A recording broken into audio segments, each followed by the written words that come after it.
Pinag-aaralan na ng mga otoridad kung iisa lang ba ang suspect sa isang insidente ng pamamaril sa Maynila na ikinasawi ng 2 tao at ang gunman sa Resorts World Manila shooting.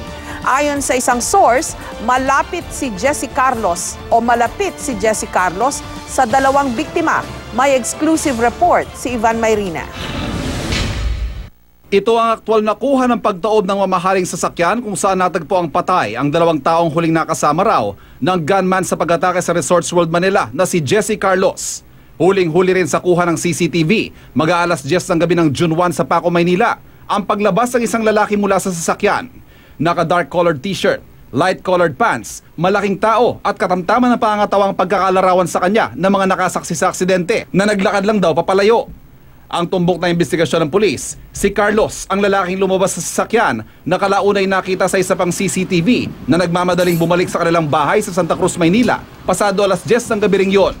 Kung titignan, tila magkatulad ng suot ang lalaking lumabas mula sa sasakyan sa suot ni Carlos.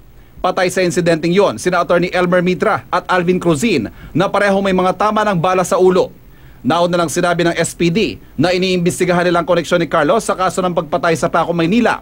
Maliban sa makuha ng CCTV, nagkakaroon din ng matching sa mga physical evidence na nakuha sa sasakyan at mga sample mula sa bahay ni Carlos. Kinuna na rin ang pahayag ng MPD Homicide ang ilang mga nakakakilala sa mga biktimang sina Mitra at Cruzin at ang kaugnayan nila kay Jesse Carlos.